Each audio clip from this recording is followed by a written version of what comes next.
Depuis la fin de l'accord d'Alger le 25 janvier 2024, les Maliens n'expriment qu'un seul vœu le concernant, que son âme repose en paix. Monsieur le ministre des Affaires étrangères, l'accord est bien et belle mort, vos incantations ne serviront pas à le ressusciter. Vous me donnez l'occasion d'une part de vous réitérer que nul ne peut aimer le Mali plus que les Maliens, et d'autre part de vous rappeler que le Mali et son peuple ne seront pas des spectateurs face aux assauts et l'adversité. Pour chaque balle tirée contre nous, nous réagirons par réciprocité. Pour chaque mot employé de travers, nous réagirons par réciprocité. À bon entendeur, tant pis. Quant aux représentants permanents algériens, en plus d'offrir le gîte et le couvert, certainement avec de succulents plats de tchèque-tchouka et de chorba, à des terroristes et des renégats en débandade, son rôle d'estafette désorienté ne contribue guère à la promotion des relations de bon voisinage. De ces propos, il ressort des accusations graves et infondées.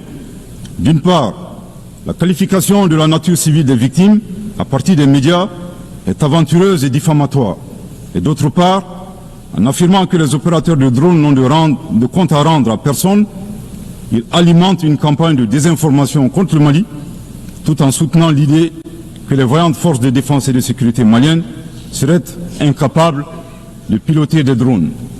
Il me plaît ici de rappeler que la montée en puissance des FAMA n'est pas une vue de l'esprit, mais une réalité tangible qui a permis de reprendre le contrôle de l'ensemble du territoire national. Concernant l'usage des drones, les opérateurs sont bien des Maliens qui agissent avec professionnalisme, à l'instar du reste des forces de défense et de sécurité maliennes, et traitent les cibles terroristes suivant des procédures conformes aux normes internationales. À titre de rappel, il y a quelques années, les acteurs de l'instrumentalisation des droits de l'homme, déterminés à ternir la performance antiterroriste de l'armée nationale algérienne, ont mis en exergue la question subversive du qui tue qui. Aujourd'hui, nous sommes troublés que le représentant permanent algérien ait rejoint la tendance manipulatrice des droits de l'homme pour s'attaquer à l'armée malienne. Le Mali exige de ces deux énergumènes diplomatiques qui cessent d'entrer dans l'histoire à reculons.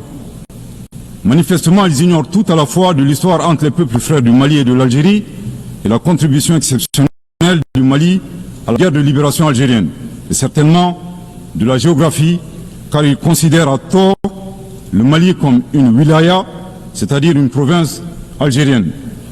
Je répète, le Mali exige de ces deux énergumènes diplomatiques qui cessent d'entrer dans l'histoire à reculons.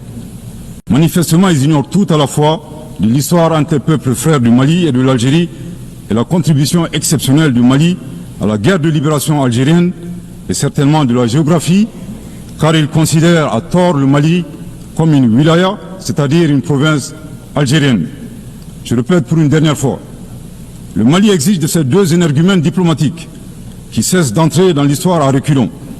Manifestement, ils ignorent tout à la fois de l'histoire entre les peuples frères du Mali et de l'Algérie et la contribution exceptionnelle du Mali à la guerre de libération algérienne et certainement de la géographie, car ils considèrent à tort le Mali comme une wilaya, c'est-à-dire une province algérienne.